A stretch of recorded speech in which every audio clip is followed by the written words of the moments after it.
There's a question that does not come from fiction or folklore. It comes from records, from logs, from names written in ink that simply stop appearing at some point, with no clear explanation attached to them. The question is this: what actually happened to the oversized children who vanished from orphanages across America and Europe in the late 1800s? When you first hear that question, it sounds unusual. It sounds like the kind of thing that belongs to old ghost stories or conspiracy theories passed around the internet. But when you begin looking at the actual historical documents, the admission registers, the discharge papers, the internal notes left behind by the people who ran these institutions, something does not quite sit right. The feeling is not dramatic. It is quieter than that. It is more like noticing that a piece of a puzzle is missing and realizing no one has explained where it went. To understand what makes this strange, it helps to first understand what orphanages looked like during this period. In the latter half of the 1800s, orphanages in America and parts of Europe were not rare. They were common. Some were run by religious organizations. Others were managed by city governments or private charities. Children ended up in these places for all kinds of reasons: poverty, illness, the death of parents, abandonment. The records kept inside these institutions varied widely in quality. Some were meticulous, others were sparse, but most of them included basic intake information: the child's name, approximate age, physical description, and how they came to be admitted. And in going through some of these records, researchers and historians have noticed something worth paying attention to. Certain children were described in ways that set them apart from the others.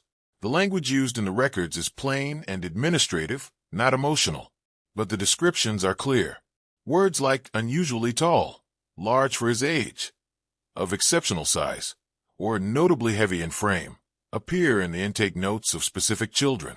These descriptions were not made to be remarkable.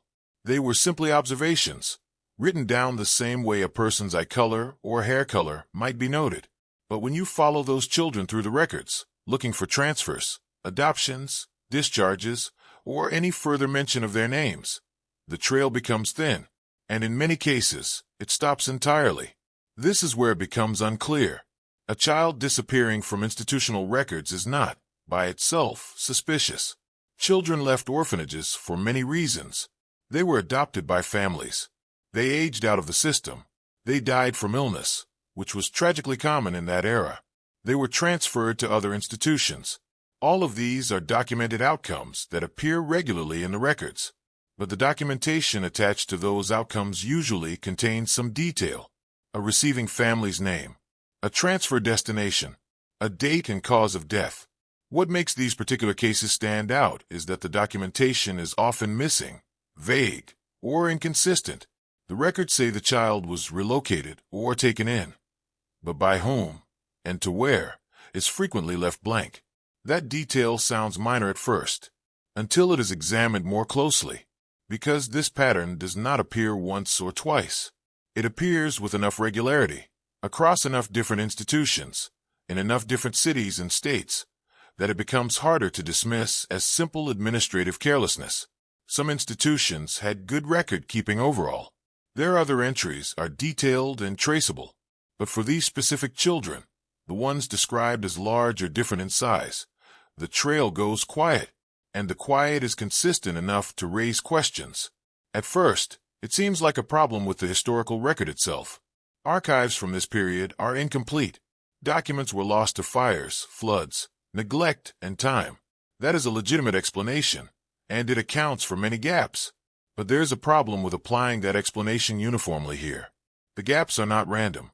They cluster around specific types of children. That clustering is what makes researchers pause. Now, at roughly the same time these records are showing these patterns, something else was happening in America and parts of Europe. Traveling circuses and sideshows were operating at significant scale. These were not small local fairs. Some were large, commercially organized enterprises that moved across the country, drawing crowds in city after city. They required performers, and among the most sought-after performers were individuals who could be billed as giants. Tall men and women, individuals of exceptional physical size, who could stand before an audience and generate wonder and curiosity simply by existing in a space. The demand for these performers was real and documented. Circus records, newspaper advertisements, and promotional materials from the period make this clear. Show organizers were actively looking for individuals of unusual size.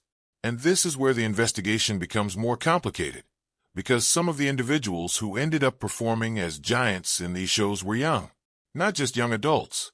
Some were teenagers. Some appear to have entered the sideshow world at ages that, by today's standards, would raise immediate concern. This raises questions that no one has fully answered. If traveling shows were actively recruiting young individuals of unusual size, and if orphanages during the same period were housing children described in exactly those terms, is it possible that some kind of informal arrangement existed between the two worlds? It does not have to be a formal system. It does not have to involve written agreements or official transfers. Informal networks of this kind existed in many industries during this era. Children were moved through systems with far less oversight than anyone today would consider acceptable. The idea that a child could be quietly passed from an institution to a traveling show without generating significant paperwork is not difficult to imagine in that historical context. But this is where it becomes unclear. The connection between orphanage disappearances and circus recruitment is not proven. It is a pattern, a suggestive alignment of two documented phenomena that overlap in time and in the type of individual involved.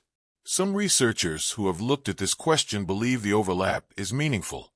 Others disagree and point out that correlation is not causation.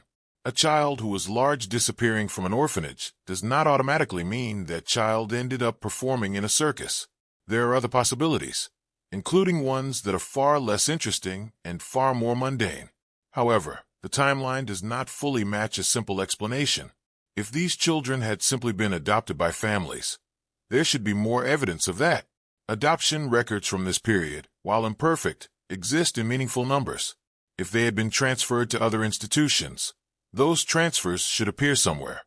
If they had died, death records, even incomplete ones, tend to exist.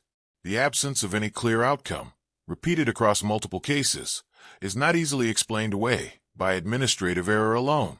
And this is where the explanation becomes difficult, because to accept the most straightforward reading of the records, you have to accept a level of institutional carelessness that seems inconsistent with the care taken in other parts of the same records. The people who ran these institutions tracked other information carefully. They noted diseases. They recorded donations. They listed staff members and their duties. The selectivity of the gaps is what makes the carelessness argument hard to sustain fully. There is also the question of what the children themselves experienced or understood about their situation. Children in orphanages during this era had limited power over their own lives. They went where they were sent. They were placed with whoever arrived to claim them. If an adult came to an institution and expressed interest in a specific child, the transaction could be completed quickly and with minimal documentation, particularly if the institution's leadership was willing to let it happen. This is not speculation about bad intentions. It is simply how these systems worked. The protections that now exist for children in institutional care did not exist in the same form in the late 1800s. What is also worth noting is that the circus world during this period was not uniformly exploitative. Some performers chose their careers willingly and lived reasonably well within that world. Some became famous, earned money, and moved through society with a degree of independence. The question is not whether all giant performers were victims. The question is specifically about the youngest ones, the children, and how they came to be in that world in the first place. That answer is less documented and less clear. Some believe the pattern points to an informal system of selection and transfer that operated quietly, beneath the level of official documentation, during a period when oversight of orphan children was minimal and the commercial demand for unusual performers was high. Others disagree and argue that what looks like a pattern is simply the result of incomplete archives and the ordinary chaos of institutional life in that era. Both positions are defensible with the evidence currently available. What remains is the pattern itself. Children described as unusually large, records that go quiet, a commercial world actively seeking individuals who match that description, and a historical period in which the movement of children through institutions was poorly monitored and inadequately documented. None of that proves anything with certainty. But it does leave questions open that have not been fully answered. The records that still exist from this period are scattered across different states and countries, held in different archives, cataloged in different ways. Some have been digitized. Most have not. A complete examination of what those records contain has not been done. That means the full shape of this pattern, how wide it was, how many children it may have involved, how consistent it was across different regions, is not yet known. And that, perhaps, is the most honest place to leave this. Not with a conclusion, not with a firm accusation or a firm dismissal, but with the recognition that the records exist, that the pattern is visible in those records to anyone who looks carefully enough, and that the explanation for what that pattern means has not yet been found. The names written in those admission logs, the children described as tall, as large, as different, deserve at least that much attention. Whether the full story of what happened to them is still recoverable is another question entirely, and that question, for now, remains open. There is an official explanation for what happened to children with unusual physical characteristics in 19th and early 20th century institutions. It is not hidden. It is not difficult to find. In fact, it has been repeated often enough that most people who encounter it accept it without much further thought. And on the surface, it is a reasonable explanation. It is organized, logical, and supported by real historical context. But reasonable explanations deserve to be examined carefully. And when this one is examined carefully, certain questions begin to appear that the explanation does not fully address. To understand the official version, it helps to first understand the condition of orphanages during this period. In the latter half of the 1800s and into the early 1900s, institutional care for children was under significant strain. Cities were growing. Immigration was increasing. Industrial accidents left families without providers. Disease moved through urban populations regularly. The result was a steady and sometimes overwhelming flow of children into institutions that were not always equipped to handle them. Overcrowding was common. Funding was unreliable. Staff were often untrained. The children who arrived brought with them a wide range of needs, and institutions frequently struggled to meet those needs in any consistent way. Within that already strained environment, children who presented with unusual physical characteristics created additional challenges. A child with gigantism, a condition caused by excess production of growth hormone, typically resulting from a tumor on the pituitary gland, grew at a rate that was difficult to manage in an institutional setting. Clothing did not fit. Beds were too small. Physical care became complicated. And perhaps more significantly, placing such a child with a family was genuinely difficult. Families considering adoption were generally looking for children who could integrate into their household without extraordinary difficulty. A child who was already 6 feet tall at the age of 12, still growing, with complex medical needs, did not fit that expectation easily. So these children remained in institutions longer than others, and the institutions, in turn, looked for other solutions.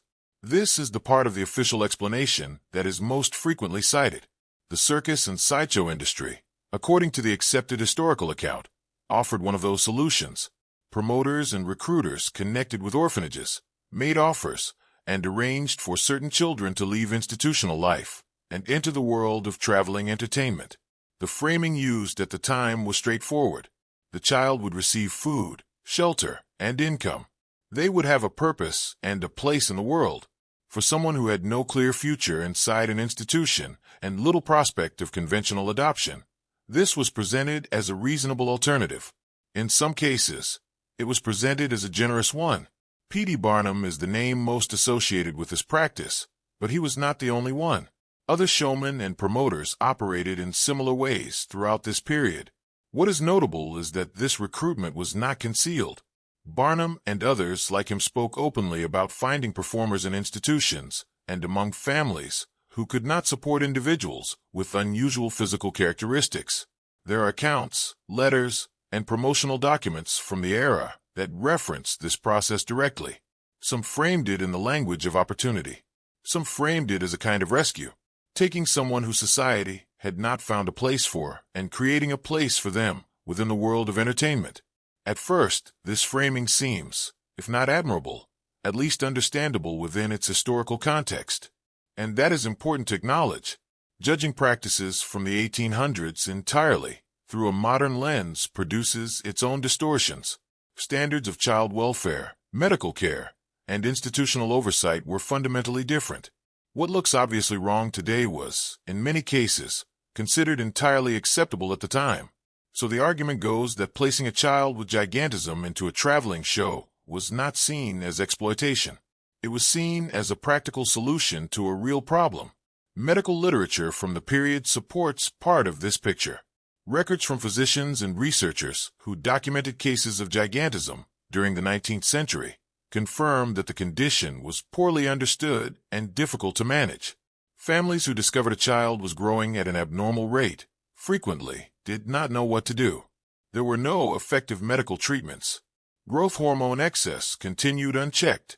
The physical demands on the household increased steadily. Some families sought help from institutions. Some abandoned their children outright. The medical community had limited tools to offer, and the social support systems that might today help such a family manage were simply not available in that form. So the condition itself, gigantism, did create a real population of children who ended up in institutional care without clear prospects. But this is where it becomes unclear, because the official explanation, taken as a whole, presents a picture that is perhaps too clean. It accounts for the presence of these children in institutions. It accounts for the demand from the entertainment industry. It provides a motive, practical necessity, and a mechanism, voluntary recruitment and contract. And it frames the outcome as broadly acceptable for its time. What it does not fully account for is the question of consent, not in a modern legal sense, but in any meaningful sense at all. A child in an orphanage in the 1880s had almost no ability to determine what happened to them. Decisions were made by institutional administrators, by visiting promoters, by whoever held authority over the child's situation at that moment. The idea that a child was presented with a choice and made a voluntary decision to join a traveling circus requires a significant amount of assumptions about how those conversations actually occurred. There's very little documentation of the child's perspective in any of these cases. The records that exist describe transactions and arrangements. They rarely describe what the child was told, what they understood, or what they wanted. That detail sounds minor at first, until it is examined more closely, because the official explanation rests partly on the word voluntary. Voluntary recruitment, voluntary participation. But voluntary implies a genuine ability to say no. And in the institutional environment of the late 19th century, the ability of a child, particularly one who was already isolated by their physical difference, already dependent on the institution for survival, to meaningfully refuse an arrangement made by adults in authority is not clearly established. The word voluntary may describe the intent of the arrangement from the promoter's perspective. It does not necessarily describe the experience of the child. There is also the question of what happened after the initial arrangement was made. The official explanation accounts for how children entered the sideshow world. It is less detailed about what their lives looked like once they were there. Traveling shows move constantly. Children who entered that world at a young age were frequently far from any institutional connection, far from any family, and entirely dependent on the show's management for their food, shelter, and basic needs. The power dynamic in that situation is worth examining. Even if the initial arrangement had been made in good faith, the conditions that followed could be very different from what was described at the outset. Some accounts from former sideshow performers describe lives that were, in certain respects, fulfilling. Community within the show, a sense of belonging among people who were similarly different, financial independence of a kind that would not have been available otherwise. These accounts are real and should not be dismissed.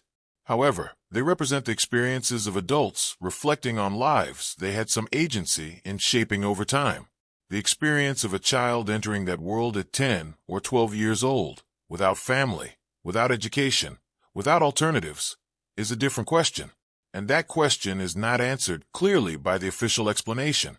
However, the timeline does not fully match the picture of an open, well-documented system either.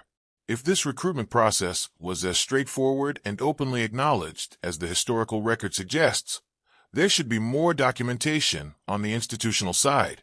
Contracts, transfer records, names of the children who left and where they went. In some cases, that documentation exists. In others, it does not. The inconsistency is notable. Institutions that were otherwise careful record keepers sometimes have very little to show for transfers of this kind, which raises a question the official explanation does not address. Was the documentation incomplete because the process was casual and informal, or was it incomplete for other reasons? And this is where the explanation becomes difficult, because it asks us to hold two things at once. On one hand, the recruitment of children with gigantism into the sideshow world was, according to the accepted history, open and acknowledged. On the other hand, the records that should exist from that open and acknowledged process are frequently absent or vague. These two things can coexist, but they require explanation. Openness and documentation usually go together. When one is present and the other is not, it is reasonable to ask why. The accepted version of this history was not seriously questioned for a long time. It appeared in historical accounts, in books about circus culture, in biographies of showmen like Barnum, and in general histories of the period. It was repeated often enough that it became the background assumption against which any further inquiry had to argue. Questioning it did not mean claiming that something sinister was happening in every case. It simply meant asking whether the explanation that had been accepted was complete, whether it accounted for all of the cases, whether the word voluntary was being applied too broadly, whether the absence of records was being explained too easily. Those questions are not new, but they have not generated the kind of systematic investigation that would produce firm answers. The archives that might contain relevant information are widely dispersed. Many have not been fully examined. The children at the center of this history left very few records of their own experience. What remains is largely the documentation produced by the institutions and the entertainment industry, both of which had reasons to present the arrangement in the most acceptable possible light. What that means is that the official explanation continues to occupy the space where a fuller account might eventually exist. It is not wrong in its basic facts. The overcrowding was real. The condition was real. The recruitment was real.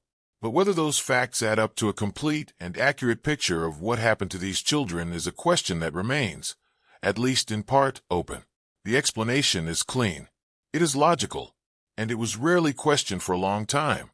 That combination, cleanliness, logic, and the absence of challenge, is sometimes the mark of a story that has simply not yet been looked at closely enough. The official explanation, as examined before, presents a picture that is organized and internally consistent. Overcrowded institutions, children with unusual physical conditions that made conventional placement difficult, a commercial industry actively seeking performers of unusual size, and a transfer process framed as mutually beneficial. It is a picture that held up for a long time, without serious challenge. But when you begin looking at the actual documents that should exist if that picture is accurate, the first real doubt appears. Not a dramatic contradiction. Not a sudden revelation, just a quiet, persistent problem with the paperwork.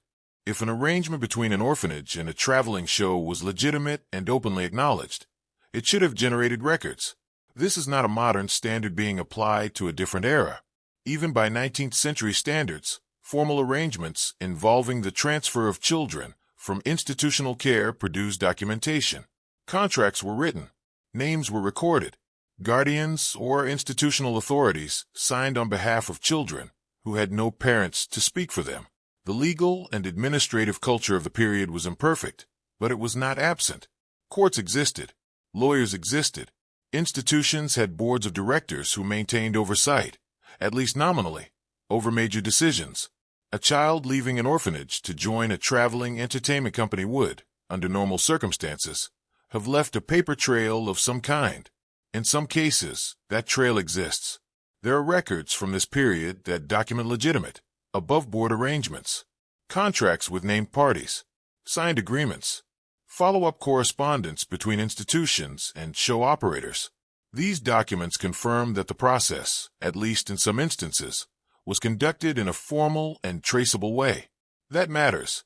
It establishes that the infrastructure for legitimate documentation existed and was sometimes used, which is exactly what makes the absence of that documentation, in other cases, more difficult to explain away. Researchers who have gone back through orphanage archives particularly in the northeastern United States and in parts of England, have noticed a pattern that does not fit the picture of a consistently documented system. The discharge records for children described as unusually large are, with notable frequency, incomplete. Not missing entirely. Incomplete. They exist as entries in the register, but the information attached to those entries is thin. Some show no receiving family, no destination institution, no name of the individual or organization that took the child, just a date, a name, and a space where an explanation should be that either contains nothing or contains very little. At first, this seems like it could be explained by the general inconsistency of record-keeping during this period, and that explanation is fair, to a point. Archives from the 19th century are full of gaps. Information was recorded by hand, often by underpaid and overworked staff, under conditions that were not conducive to careful documentation. Ink faded. Pages were damaged. Files were lost. None of that is surprising. The problem is that the gaps do not appear evenly across the records. They cluster, and they cluster specifically around children who were physically different. That clustering is harder to attribute to random administrative failure. But this is where it becomes unclear, because a random distribution of record-keeping errors would not consistently align with the specific type of child. If the gaps were simply the result of institutional carelessness, they should appear broadly, across different ages, different backgrounds, different physical descriptions, and in some respects they do. But the concentration of incomplete discharge records among children described as unusually large or physically distinctive is a pattern that several researchers working independently have observed. That consistency across different archives, in different locations, examined by different people, gives the pattern more weight than the single observation would carry. One specific example that has drawn attention comes from a Philadelphia orphanage whose records from the 1880s were reviewed by an archivist examining institutional history from that period. Among the children documented in those records were several described in intake notes as exceptionally large. When that archivist followed those children through the discharge register, looking for what had happened to them, she found entries that were notably sparse. No receiving family, no transfer destination, no explanation of circumstances, just a single word removed. Not adopted, not discharged, not transferred, removed. That word appears more than once in those records, and it does not come with additional detail. The entries stop there. A name, a date, and a word that tells you something happened but not what it was, not who was responsible, and not where the child went afterward. In the context of an era when even minimal discharge records typically included some indication of where a child was going, the use of a word like removed, unaccompanied by any further information, raises questions that the official explanation does not address. It does not fully make sense that a legitimate, openly acknowledged transfer would generate a record that minimal. Even in an era of inconsistent documentation, the word removed implies something that was noted but not explained. Someone made a decision to record that the child left. Someone chose that particular word, and someone decided that no further detail was necessary. Whether that decision reflects casualness, carelessness, or something more deliberate is not something the record itself can answer. But the question is worth holding. This raises a broader issue about the language used in institutional records from this period. Words like removed, relocated, and placed out appear in discharge registers across different institutions. They are not unusual terms. They were used in a range of circumstances, but they are also terms that could accommodate very different realities under the same administrative label. A child removed to a respectable family home, and a child removed to a traveling entertainment company, and a child removed under circumstances that were neither of those things could all, in principle, appear in a register under the same single word entry. The language does not distinguish between these outcomes, and when there is no additional documentation to provide that distinction, the record becomes opaque. However, the timeline does not fully match a picture of consistent, above-board transfers either. If the arrangement between institutions and traveling shows was as openly conducted as the accepted history suggests, the documentation on the institutional side should reflect that openness, and in some archives it does. But in others, particularly in cases involving children who were young and who had no family representatives to advocate for them.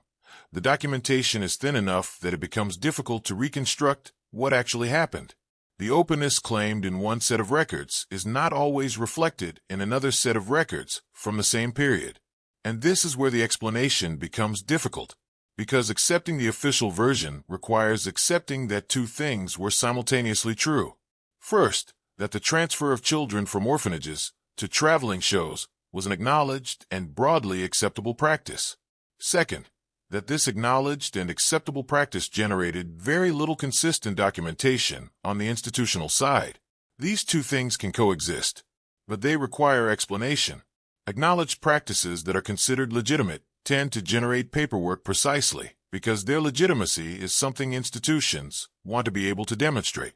When the paperwork is absent, the question of why it is absent becomes relevant. Some researchers take the position that the gaps in the record are simply the result of the informal nature of many of these arrangements. That in practice, the transfer of a child who was considered difficult to place was handled quickly and without extensive formality. An administrator spoke with a representative from a traveling show. A decision was made. The child left, and the entry in the register reflected the informality of the process. A word, a date, nothing more. This is possible, and it would mean that the absence of documentation reflects carelessness or casualness rather than deliberate concealment. Others disagree and point out that the informality argument does not fully account for the pattern. Informal record-keeping should generate random gaps. The gaps that appear in these archives are not random. They align with a specific type of child, and that alignment, combined with the specific language used in the incomplete entries, suggests something more than simple administrative informality. It suggests that whatever was happening was being recorded minimally, perhaps deliberately minimally, in a way that acknowledged the event without explaining it. That detail sounds minor at first, until it is examined more closely, because the difference between a gap caused by carelessness and a gap caused by deliberate underreporting is significant. One is a historical inconvenience. The other is a historical question about what institutional authorities knew, what they decided, and what they chose not to write down. The records themselves cannot answer that question, but they do leave it open. And the fact that it remains open, after all the historical work that has been done on this period, is itself something worth noting. There is also the question of what these records meant for the children involved. A child whose departure from an institution is recorded as nothing more than removed effectively vanishes from the institutional record at that point. There is no follow-up, no notation of correspondence, no indication of whether the child's welfare was ever checked on afterward. In the cases where full documentation exists, there is at least a thread to follow. In the cases where only a word remains, the thread ends. And what was on the other side of that word, the actual life of the actual child, is not recoverable from the document alone. What researchers are left with, then, is a set of records that are real, that are incomplete, and that raise questions the official explanation does not fully resolve. The word voluntary appears in the historical account of these arrangements, but voluntary is a description applied by the people who organize the arrangements, not by the children who experience them. And the documents that should support that description, the contracts, the signatures, the evidence of informed agreement, are present in some cases and absent in others. The absence does not prove that something was wrong, but it does prevent the official explanation from being accepted without reservation. What the records do establish is a pattern, not a conspiracy, not a proven wrongdoing, a pattern. Children described in specific terms appear in institutional records and then disappear from them, leaving behind entries that are notable for what they do not say. That pattern has been observed in more than one archive, in more than one location, by more than one researcher. It has not been fully explained. And until it is, the question of whether what was called a voluntary arrangement was always truly voluntary, or whether something more transactional was happening quietly within the walls of these institutions, remains a question without a complete answer. To understand how any of this was possible, how children could move out of institutional care and into the world of traveling entertainment with so little documentation and so little accountability, it helps to step back and look at the conditions that existed inside orphanages during this period, not as a backdrop, as a direct explanation. because the conditions themselves created the environment in which this kind of transaction, formal or informal, documented or undocumented, could happen with very little resistance and very little trace. By the 1870s and 1880s, orphanages in major American cities were operating under significant pressure. The populations inside these institutions had grown steadily throughout the middle decades of the century. Immigration brought large numbers of families into cities that were not always prepared to support them. Industrial work was dangerous and poorly regulated. Disease moved through densely populated neighborhoods quickly and without much warning. The result was a consistent and sometimes overwhelming number of children entering institutional care. Some cities had orphanage populations in the thousands. Individual institutions sometimes housed several hundred children at a time within a single building or a small collection of buildings on a shared property. The physical reality of those institutions is worth considering for a moment. Large numbers of children, limited space, staff that was almost always insufficient for the population being managed, resources that depended on charitable donations, municipal support, or the financial backing of religious organizations, none of which were guaranteed or consistent. The people who worked in these institutions were not uniformly negligent or indifferent. Many were trying to manage genuinely difficult circumstances with the tools available to them. But the structural conditions of the institution, overcrowded, underfunded, understaffed, created an environment where individual children could easily fall through gaps in attention and oversight. At the same time, the legal framework that might have protected children in this environment was, by any modern standard, almost entirely absent. The concept of formal children's rights did not exist in the way it exists today. There were no child welfare agencies with investigative authority. There were no mandatory reporting requirements.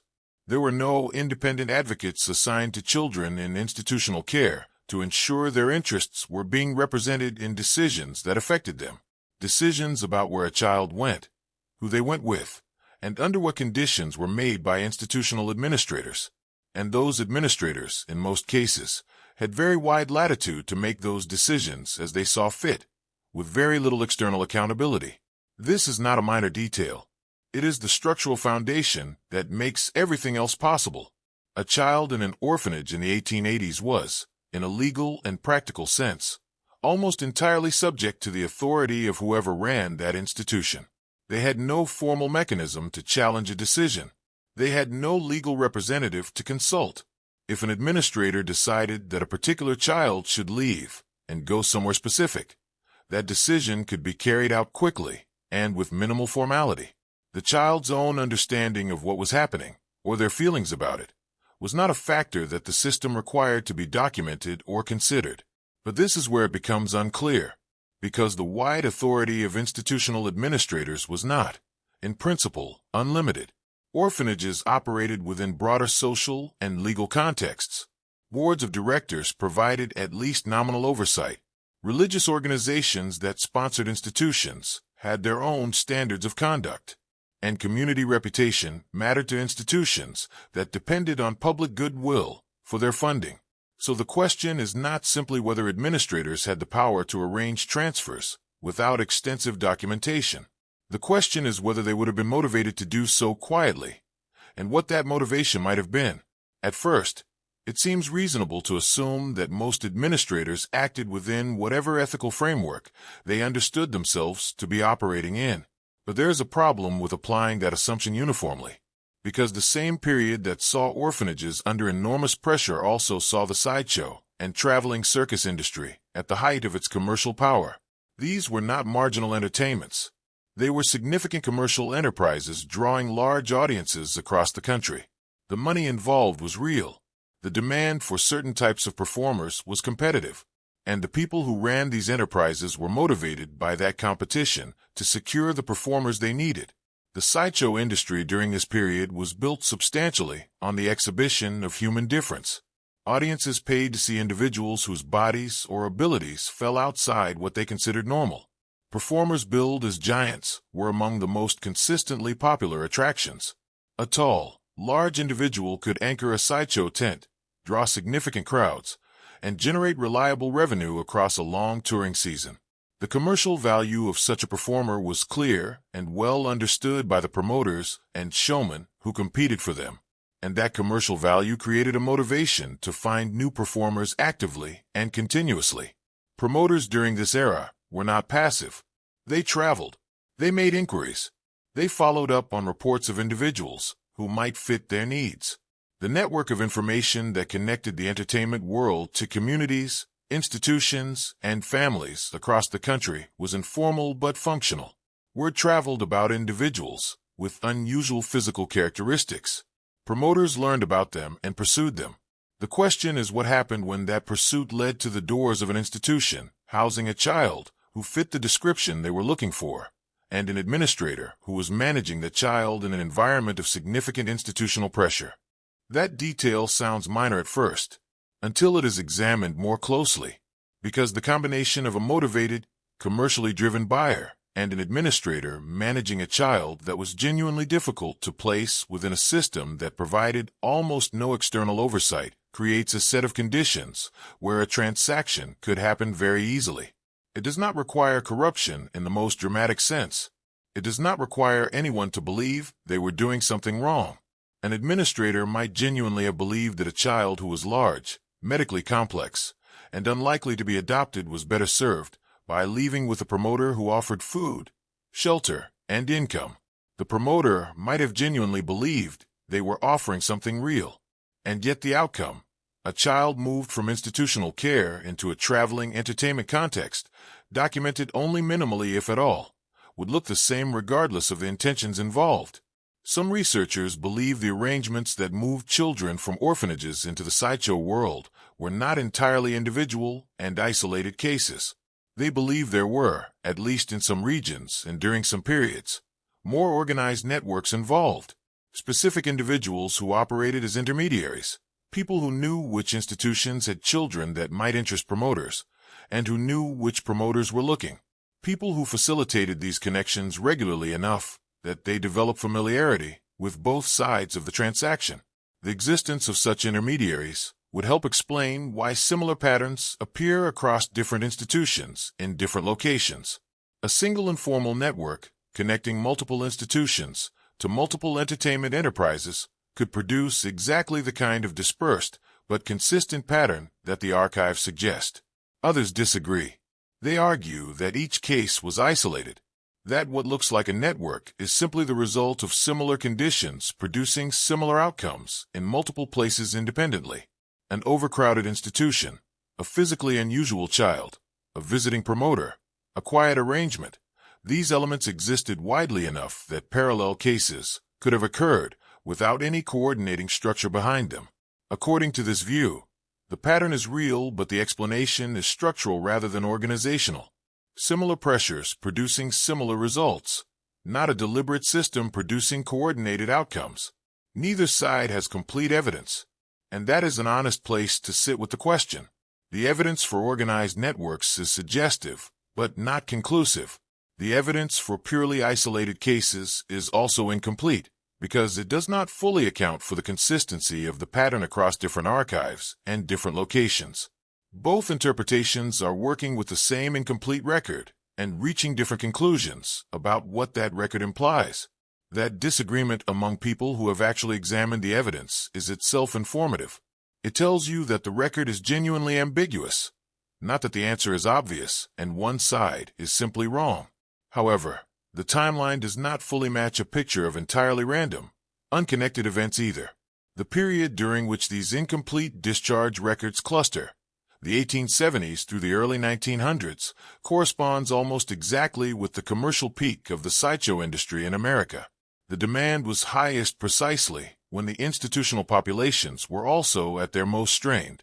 That alignment could be coincidental, but it could also reflect a real relationship between the two phenomena, a period of overlap during which the conditions on both sides of the transaction were most favorable for these arrangements to occur. And this is where the explanation becomes difficult, because the most honest description of what is known is this: the conditions that would have made these transactions easy were clearly present. The demand that would have motivated them was clearly present. The patterns in the records that suggest they occurred are visible to researchers who have looked carefully. What is not clear is exactly how formal or informal the arrangements were, how widely they occurred, whether they involved coordinating networks or were entirely case by case, and what the full experience of the children involved actually was. The uncertainty is not a failure of the investigation. It is a reflection of what the historical record actually contains. Records that were never complete to begin with. Archives that have been partially lost, partially digitized, and partially examined. Children who left no accounts of their own experience. Administrators who did not explain their decisions in writing. Promoters whose correspondence, where it survives, describes their side of the transaction and not the other. All of these factors together produce a historical picture that is visible in outline but unclear in detail. What sits at the center of all of this? The uncertainty that the evidence produces, and that neither interpretation fully resolves, is the question of what was actually happening inside those institutions when a promoter arrived and a child was described as difficult to place. Was it a straightforward, if minimally documented, practical arrangement? Was it something more transactional and less carefully considered? Was it part of a broader informal system? Or was each case simply its own separate event, shaped by the specific people and specific pressures of that particular moment? The conditions existed. The demand existed. The supply, in a very uncomfortable sense of that word, existed too. What happened at the intersection of those three things is the part of the story that the records have not yet fully told. So far, the questions raised have come primarily from the institutional side of this history, from orphanage records, from discharge registers, from the language used in administrative entries that document departures without explaining them. But there is another place to look for inconsistencies, and in some ways, it is a more direct place, because it involves the performers themselves, the actual individuals who appeared in circuses and sideshows during this era as giant performers. When you look at their accounts, at what they said about their own lives and how they came to be in the entertainment world, a different set of problems begins to appear. The performers who worked in sideshows and traveling circuses during the late 19th and early 20th centuries were, in some cases, interviewed later in their lives. Journalists wrote about them. Researchers documented their stories. Some gave accounts of their own experience in their own words, either in interviews or in written memoirs and correspondence that have survived in various archives. These accounts are not uniform. They do not tell a single consistent story, and that lack of uniformity is itself worth examining, because it tells you something about the range of experiences that existed within what is often described as a single type of arrangement. Some performers described their entry into the circus world as genuinely voluntary. They said they chose it, that it offered them something they wanted: independence, income, community, or simply an alternative to conditions they found difficult. These accounts are real and deserve to be taken seriously. They are a reminder that the world of traveling entertainment was not a uniformly negative experience for everyone who entered it, and that some individuals found within it something they could not have found elsewhere. But these accounts represent one part of the picture, and the picture has other parts. A notable number of performers, when asked about how they came to be recruited, gave accounts that were vague, unclear on specific details, inconsistent when compared with other things they had said at different times, or with documents that existed from the same period. Some could not, or would not, give a precise account of the circumstances under which they left their previous situation and joined a traveling show. That vagueness is not automatically suspicious. Memory is imperfect. People sometimes prefer not to revisit painful or complicated parts of their history. But the frequency of that vagueness among performers who had been children at the time of their recruitment raises questions that do not disappear simply because the answers are absent. And then there are the accounts that are more direct. A number of performers, in later interviews and recollections, described being taken from institutions as children with little or no meaningful say in what happened to them. The details in these accounts vary. Some describe being told they were going somewhere without being told where. Some described not understanding what was being arranged around them until it was already done. Some described the experience of arriving in a traveling show as a child and realizing, gradually, that there was no clear path back to wherever they had come from. These accounts are not the majority of what survives, but they exist, and they complicate the picture that the official explanation presents. At first, it seems reasonable to look at a well-documented case like that of Anna Swan for a sense of how these arrangements typically worked. Anna Swan was one of the most famous giant performers of the 19th century, a woman of exceptional height who became known to audiences across North America and Europe. Her case is often referenced when this history is discussed because it is among the better documented. Her family negotiated her contract directly. The arrangements were made with her family's knowledge and involvement. There was a known process, a named set of parties, and a record of how the agreement was reached. In that sense, her case represents the more transparent end of the spectrum. But this is where it becomes unclear, because Anna Swan's case, precisely because it is well documented and relatively transparent, may not be representative of the broader pattern. It is the case that gets cited because the documentation exists. The cases that are harder to document, the children who came from institutions rather than families, who had no parents to negotiate on their behalf, whose entry into the entertainment world left minimal records on either side, are not cited as often because there is less to cite. Using the best documented case as a model for all cases assumes that the documentation is evenly distributed, and the evidence suggests it is not. Circus and sideshow records from this period present another layer of the problem.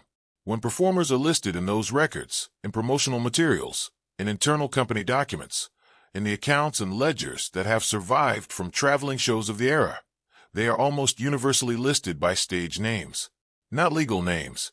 Stage names that were chosen for their promotional value, their appeal to audiences, their ability to create a character around the performer's physical characteristics.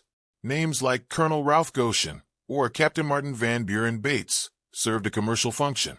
They were part of the show, and they are, in many cases, the only name attached to a particular performer in the records that exist. That detail sounds minor at first, until it is examined more closely, because a stage name with no connection to a legal name makes it nearly impossible to trace a performer back to their origins. You cannot search an orphanage admission register for a stage name.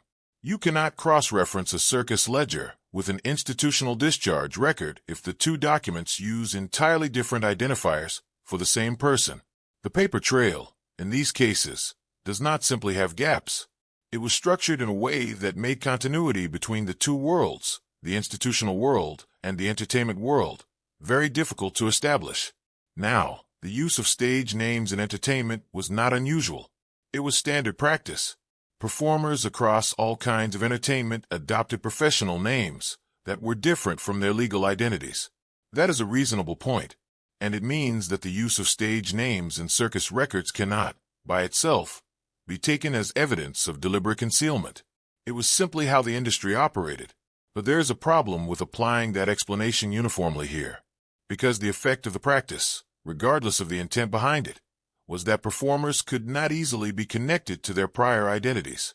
And in the specific context of performers who may have entered the entertainment world as children from institutions, that effect had real consequences for anyone trying to verify what had actually happened. Some say the stage name practice was purely about showmanship, about building a persona, about creating the kind of mythologized character that sideshow audiences expected. And that is true as far as it goes. But others point out that the same practice that served a showman's commercial interests also happened to make it very difficult to verify basic facts about the performers involved: age, origin, whether consent had been given and by whom, whether the person performing under a stage name had entered that role as an adult or as a child. These are not details that stage names were designed to obscure, but they are details that stage names effectively did obscure, whatever the original intention. However, the timeline does not fully match a picture of purely coincidental concealment. Some performers who entered the sideshow world as children remained in it for decades, without their legal identities appearing in any public record connected to their stage personas. In cases where researchers have attempted to trace specific performers back to their origins, the process has sometimes been extraordinarily difficult, not because the records are randomly incomplete, but because the connections between the two worlds, the institutional and the entertainment, were simply never recorded in a form that allows them to be reconstructed. Whether that was deliberate or incidental is a question the evidence cannot fully answer. And this is where the explanation becomes difficult. Because if you wanted to design a system that made it hard to verify the origins of performers, hard to determine their ages at entry, and hard to establish whether their recruitment had been genuinely voluntary, you would not need to do anything particularly unusual. You would simply need to use stage names consistently, keep institutional discharge records minimal, and allow the gap between the two worlds to remain unbridged by any connecting document. Whether or not that outcome was intentional, it is the outcome that existed, and it is the outcome that researchers working on this question continue to encounter. The gap that results between the names in institutional records and the names in circus records, between the discharge entries and the performer lists, between the world the child came from and the world they entered, is not a gap that exists because information was lost. In many cases, the information was simply never created in a form that would allow the connection to be made. The institutional record ends. The circus record begins. And between those two endpoints, there's a space that contains whatever actually happened, recorded in a form that does not survive or was never written down. This raises a question that does not go away easily. If the arrangement was legitimate, if the recruitment of children from institutions into traveling entertainment was the kind of open, above-board practice that the official explanation describes, then why does the record look the way it does? Why are the connections between the two worlds so difficult to trace? Why did so many performers enter the circus world under names that had no legal continuity with their previous identities? Some of this can be explained by the ordinary practices of the entertainment industry. Some of it can be explained by the general incompleteness of 19th century records. But some of it remains unexplained by those arguments. And that remainder is where the question persists. What the performer's own accounts add to this picture is a human dimension that the administrative records do not provide. Some describe choice. Some describe family involvement. Some describe being moved through a process they did not fully understand as children, arriving somewhere unfamiliar, and adapting to circumstances they had not been asked about. These accounts are partial. They are filtered through memory and time, and the particular circumstances under which each person told their story. But they are the closest thing that exists to a direct account of what this experience was actually like from the inside. And they do not tell a single, clean story. They tell several stories, some of which align with the official explanation, and some of which complicate it in ways that a single word in a discharge register never could. There's a point in any investigation where individual pieces of evidence stop being interesting on their own and start becoming interesting in relation to each other. The orphanage records are one piece. The performers' accounts are another. The incomplete discharge entries are another still. But when you begin comparing these pieces against something else, against the timing of what was happening in the entertainment industry during the same period, the picture shifts. It does not become clearer in the sense of providing easy answers. It becomes more complicated in a way that makes the questions harder to set aside. Between roughly 1870 and 1910, the number of giant performers appearing in American circuses and sideshows increased in a way that is historically notable. The exact figures vary depending on the source and the method of counting. Some historical accounts of the sideshow industry from this period identify dozens of prominent giant acts, individuals who were featured performers, given billing, and built into the commercial identity of the shows they traveled with. Beyond those prominent acts, there were many more performers operating at a smaller scale, in lesser-known shows, in regional circuits, in dime museums and traveling exhibitions that did not always leave behind the same kind of documentation as the larger operations. The total number of individuals performing as giants during this 40-year window was significant, and that number raises a question that is easy to overlook at first, but becomes harder to ignore the more closely it is examined. Where did all of these performers come from? That is not a rhetorical question. It is a practical one. Gigantism, the condition most commonly responsible for the kind of extreme height that made a person viable as a sideshow performer, is not common. It results from excess production of growth hormone, typically caused by a tumor on the pituitary gland. It is a medical condition, not simply a natural variation in height, and while it is not vanishingly rare, it does not occur frequently enough in the general population to easily account for the number of individuals who were performing as giants during this specific period without some organized effort to find and recruit them. This is where the medical dimension of the story becomes relevant, and it adds a layer of complexity that the official explanation does not fully address. Because while the sideshow industry was at its commercial peak and the demand for giant performers was high, the medical understanding of gigantism during this same period was extremely limited. Physicians of the era observed the condition and documented its effects, but they did not understand its cause in any precise way. The connection between the pituitary gland and growth hormone would not be established clearly until the early 20th century. Treatment was essentially non-existent. A child diagnosed, or simply observed, to have gigantism in the 1870s or 1880s had no medical intervention available to them that could alter the course of the condition in any meaningful way. And the course of untreated gigantism is not a comfortable one. Excess growth hormone does not simply make a person tall. It places the entire body under sustained abnormal stress. Joints deteriorate. The cardiovascular system is affected. The bones that grow beyond their typical limits often cause chronic pain. The condition accelerates the physical aging process in ways that are measurable and significant. Life expectancy for individuals with untreated gigantism was considerably shorter than average. Historical accounts of giant performers from this period frequently note deaths in the 30s, sometimes in the 20s.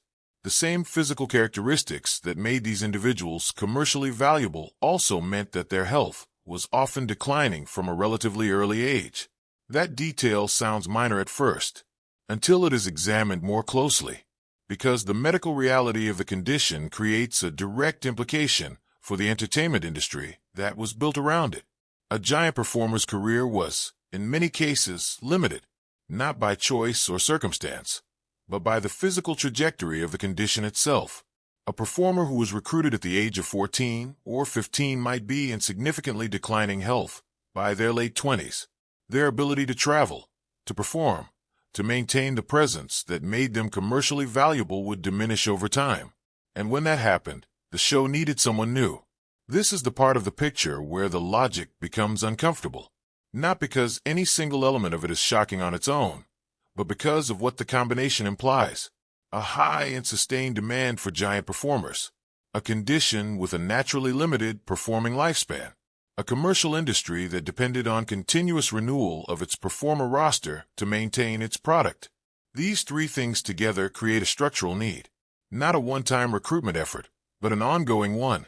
A need that did not diminish over time, but persisted throughout the entire period during which the industry was operating at its peak. But this is where it becomes unclear, because a sustained, ongoing demand for a specific type of performer, young, large, drawn from a population with a medical condition that limited their natural lifespan, is very difficult to meet through purely casual or incidental recruitment.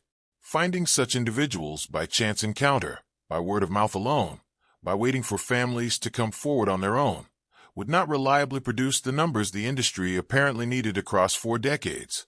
Some more organized approach to identifying and recruiting these individuals seems, at minimum, logistically implied by the scale of what the records show.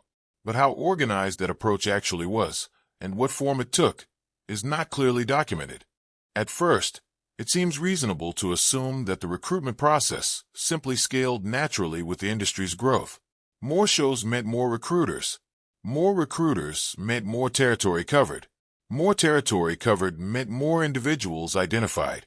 That is a logical chain, and it probably accounts for part of what happened.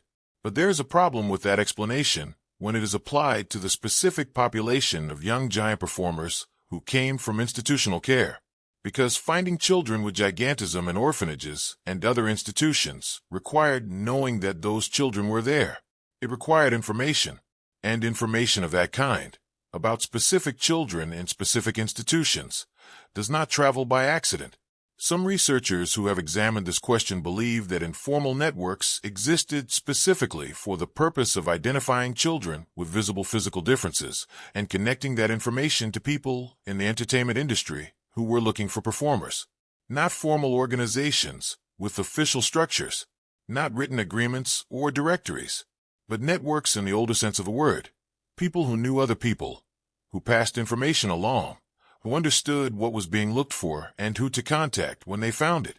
An institutional staff member who mentioned a particular child to the right person, a physician who saw patients in multiple institutions and moved between those worlds, a local official who knew both the orphanage superintendent and the advance man for a traveling show. These are the kinds of connections that would leave very little in the way of documentation, because they operated through conversation and relationship rather than formal process. Others disagree with this interpretation. They argue that the evidence for organized networks is too thin to support the conclusion that what looks like a coordinated system is more accurately described as a set of individual cases that happen to follow similar patterns because they arose from similar conditions. The same argument that was applied to the institutional records applies here. Similar pressures, similar incentives, similar available options. These produce similar outcomes without requiring coordination. Each case may have been its own transaction, arranged locally, without reference to a broader system. However, the timeline does not fully match a picture of purely coincidental, unconnected individual cases. The peak of giant performer recruitment corresponds almost precisely with the period of loosest institutional oversight and highest commercial demand.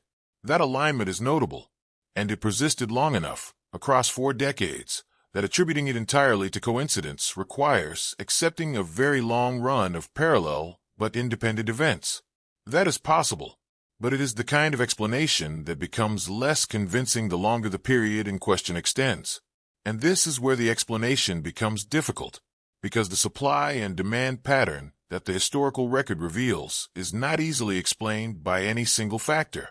It is not simply about commercial demand. It is not simply about institutional conditions. It is not simply about the medical reality of gigantism and the limited performing lifespan it produced. It is about all of these things operating simultaneously, during the same period, in the same country, with the same population of children at the intersection of all of them. That intersection is where the uncomfortable logic lives. What filled the gap when legitimate and well-documented channels could not produce enough performers to meet continuous demand? That is the question the supply and demand pattern raises, and it is a question that the existing historical record does not fully answer. Some of the gap was likely filled by legitimate recruitment from families who came forward voluntarily. Some was filled by performers who arrived at adulthood and made their own decisions. Some was filled by the kind of minimal, barely documented institutional transfers that the orphanage records suggest. And some may have been filled by arrangements that were even less visible than those, arrangements that left no record at all, because none was ever made. The evidence for that last category is, by definition, almost entirely absent. If arrangements were made informally enough to leave no documentation, then there is no documentation to examine. What remains is the pattern implied by the gap between known supply and apparent demand. Researchers who have looked at this question do not agree on how significant that gap was, or what it implies about the recruitment process. But most acknowledge that the numbers are not easily explained without some sourcing that went beyond what the cleanest version of the official record accounts for. What the timing comparison adds to the overall picture is a structural argument, not an accusation, not a proven account of specific wrongdoing. A structural argument that the conditions, the demand, the medical reality, and the institutional environment of the period together created a situation in which a continuous and organized recruitment of children with gigantism was not merely possible but logistically implied.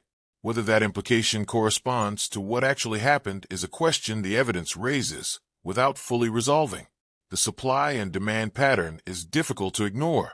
What it means, precisely, remains a matter of interpretation, and that space between the pattern and its meaning is where the investigation continues to sit, without a clean exit on either side. There is a certain point in any historical investigation where a single anomaly can be set aside. Records go missing. Documentation is incomplete. Institutions fail to maintain proper files. These are all reasonable explanations, and they apply to individual cases without much difficulty. But when the same anomaly begins appearing in different places, across different decades, in different countries, with different institutions and different record-keeping systems, the individual explanation stops being sufficient. At that point, the question is no longer about one missing file or one incomplete log. The question becomes about the pattern itself. And patterns, unlike individual cases, are much harder to explain away. What makes this particular pattern harder to dismiss is precisely that quality, its reach. It was not confined to a single city. It was not limited to one orphanage in one country during one brief period. The reports of missing children from institutional records, specifically children described as unusually large, physically distinct, or otherwise remarkable in their size, appear across multiple decades and across multiple countries. England, Germany, parts of Eastern Europe, all of them show similar gaps during the same general period. And that period corresponds, with notable consistency, to the years during which the European circus and sideshow industry was expanding at some of its fastest recorded rates. That alignment has not been fully explained by researchers who have examined it. It has been noted, it has been documented, but a clean, satisfying account of why it exists has not yet been produced. To understand why this matters, it helps to look at the individual threads before considering what they might mean together. In Germany, records from the 1880s present a specific and recurring problem. Children described in intake logs using the word riesenhaft, a German term meaning giant-like, or resembling a giant, appear in the admission documentation of certain institutions during this decade. Their entries are recorded, their physical descriptions are noted, and then, in the corresponding discharge records, they are simply absent. There is no transfer noted, no death recorded, no family collection documented. They appear in one set of records and then stop appearing entirely in the next set that should logically follow. The institutions that held these records have not provided a clear explanation for where those children went. Some researchers have attributed the gaps to poor record-keeping practices. Others are less comfortable with that answer, given how specifically the absences cluster around children with that particular physical description. The situation in England presents a similar, though not identical, picture.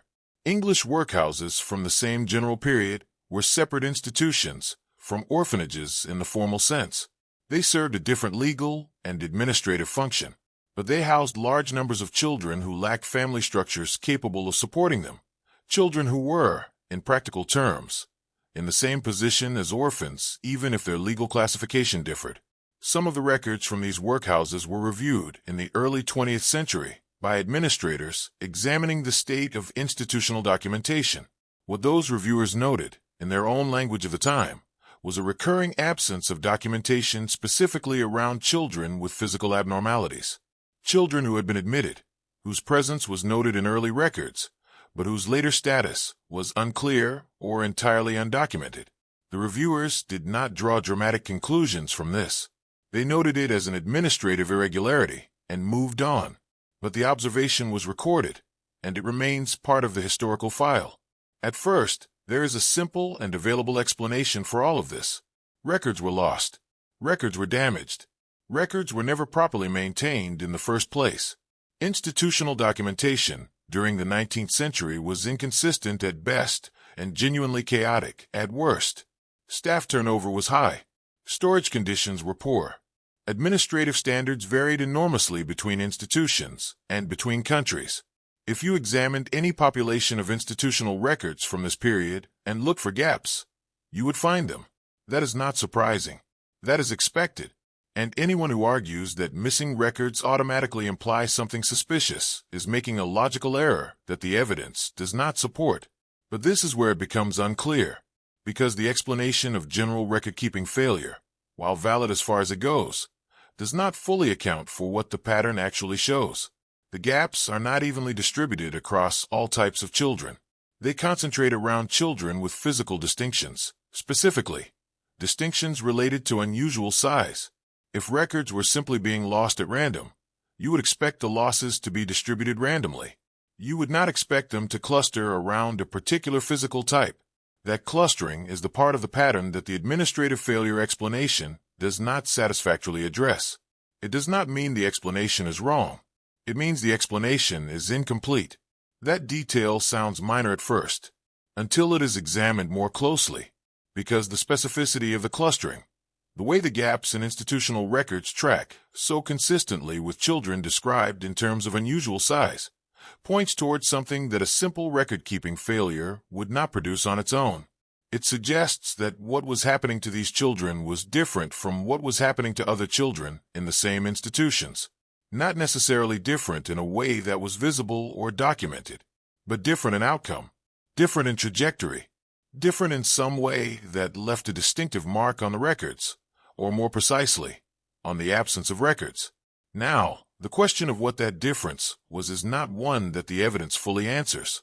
Some researchers who have studied this question believe that these children were being identified and removed from institutional care through channels that were informal enough to leave minimal documentation, not formal adoption, not official transfer, something that occupied the space between those processes, and the kind of arrangement that does not produce paperwork because it was never intended to.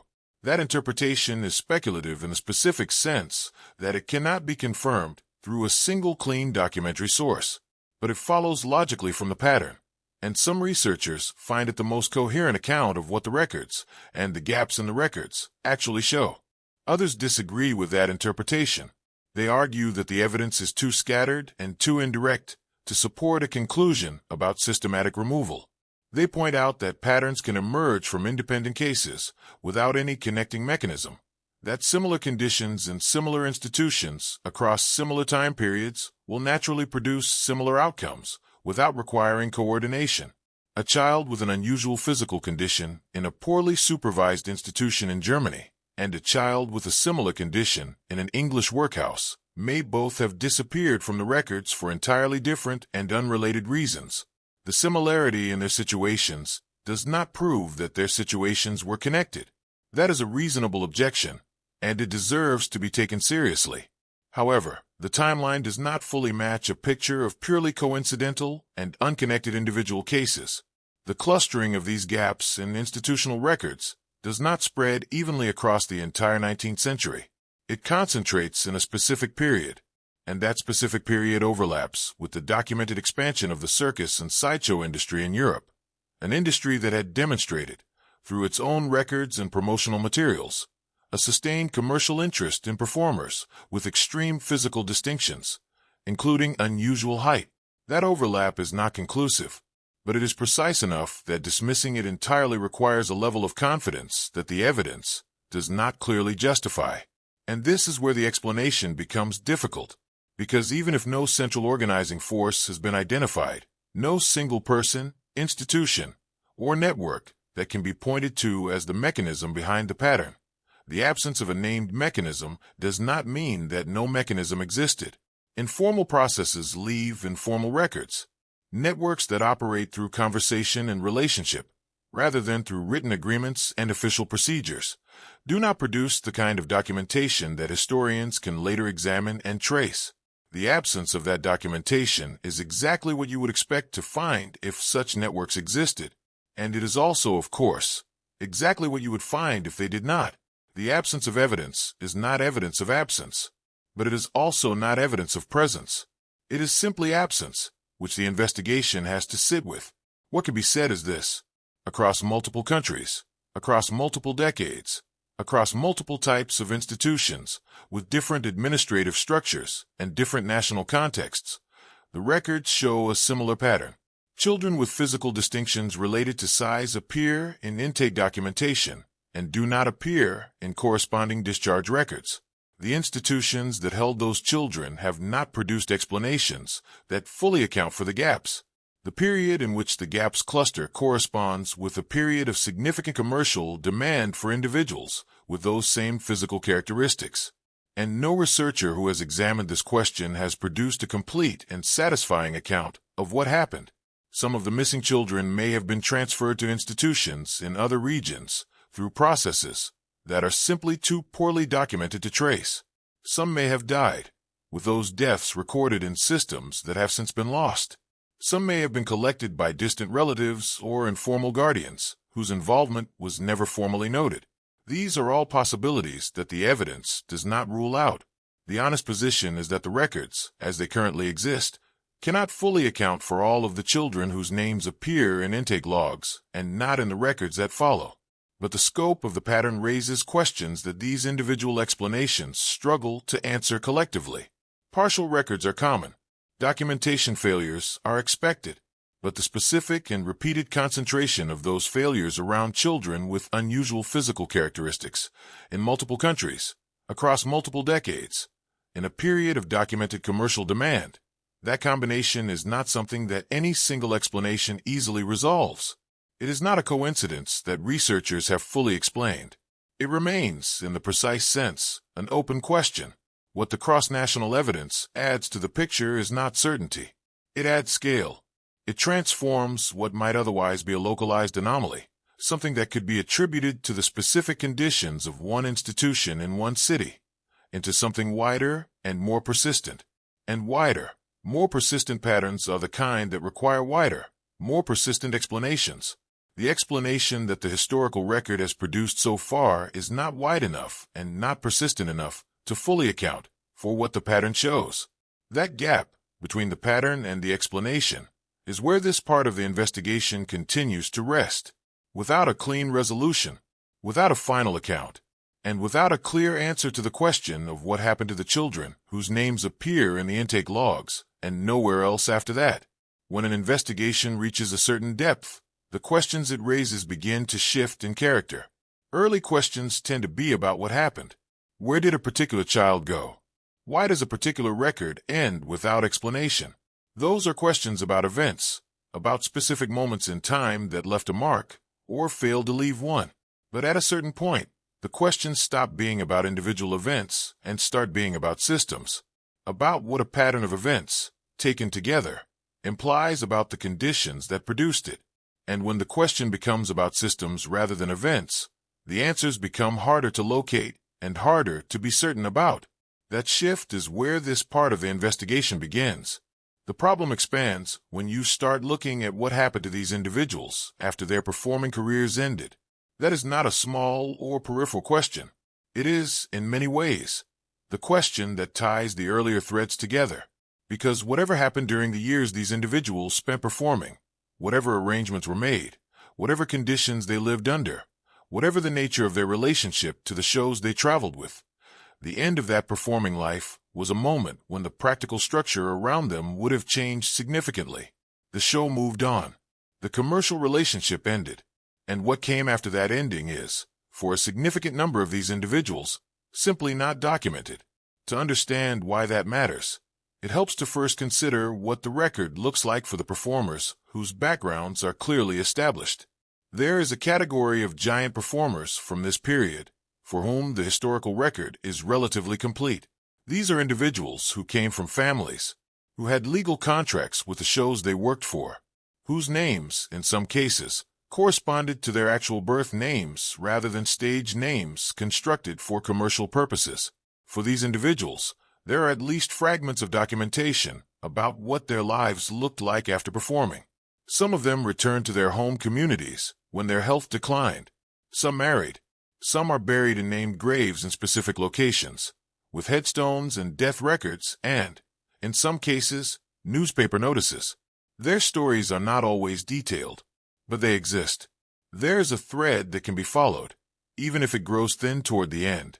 That detail sounds minor at first, until it is examined more closely, because the existence of that thread for one category of performers throws into sharper relief the complete absence of any thread for another category.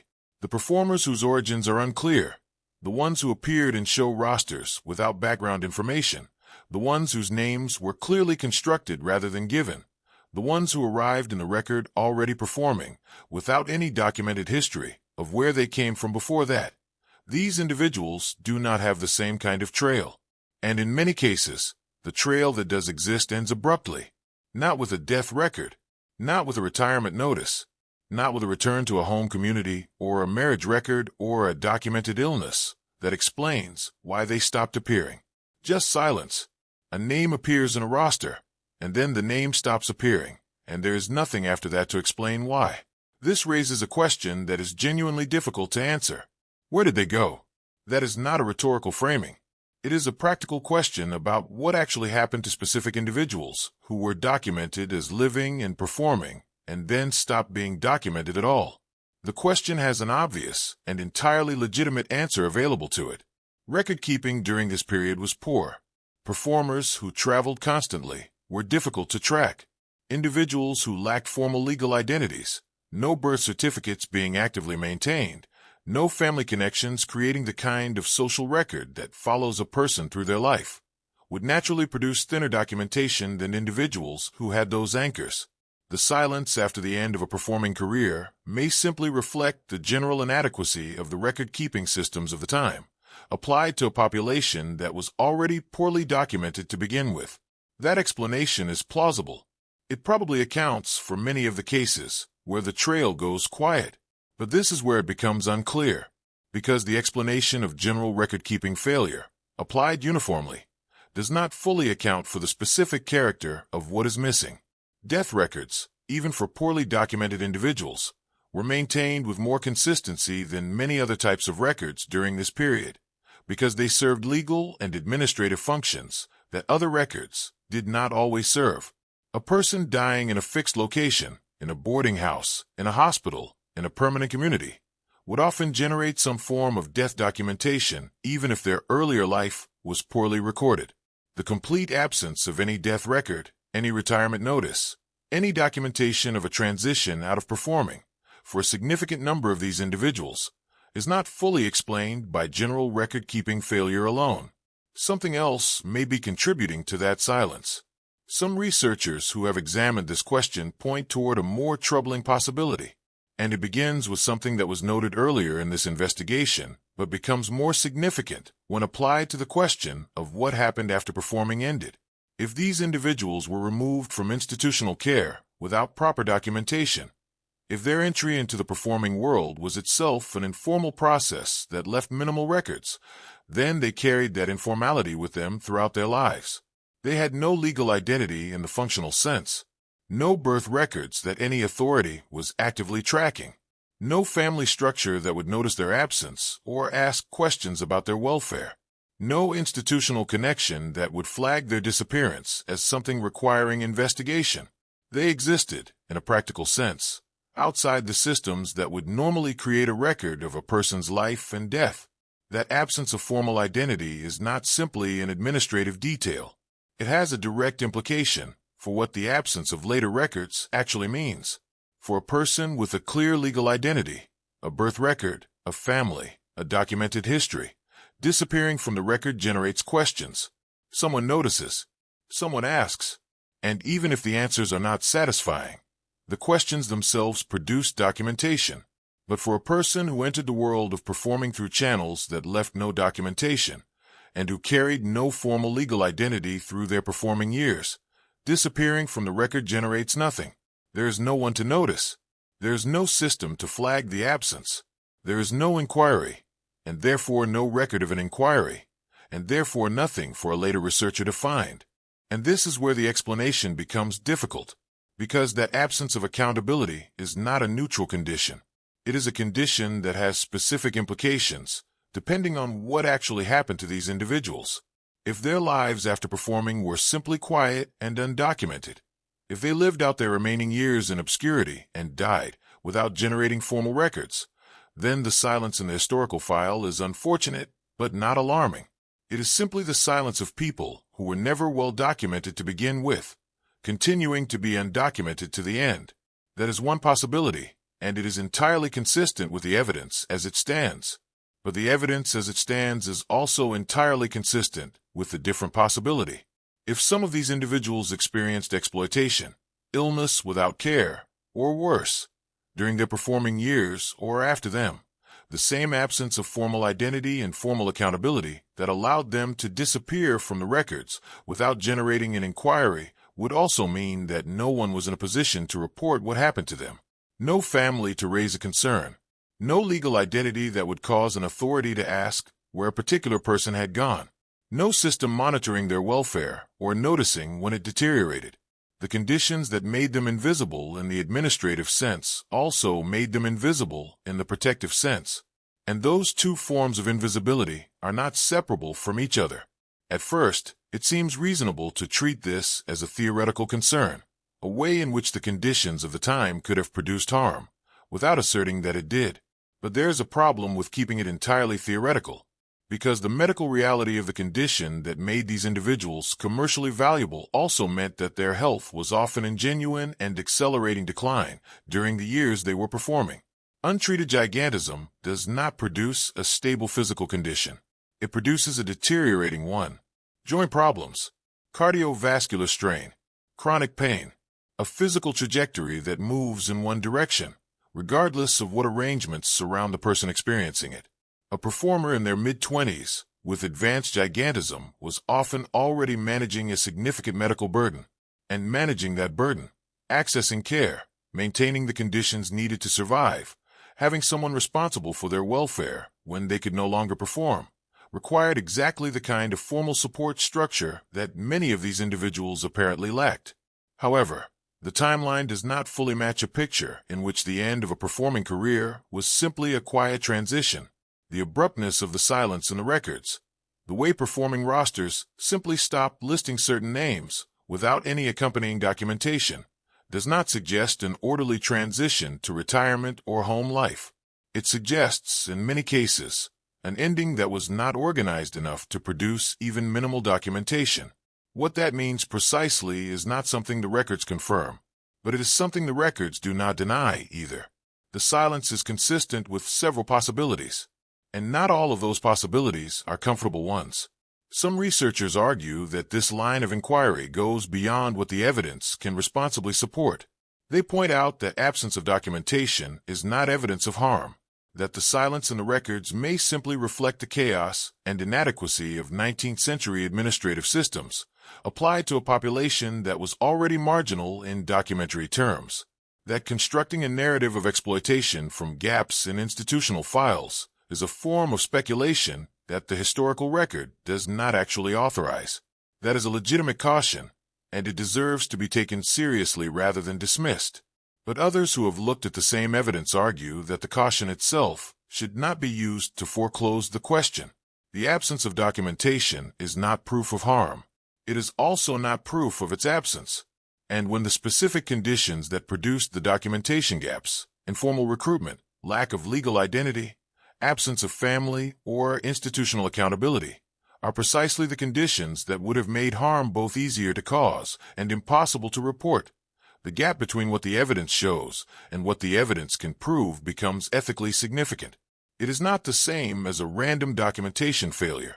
It is a documentation failure whose shape corresponds directly to the shape of a system with no accountability built into it. What the question of what happened after performing reveals is not a specific event or a specific wrongdoing.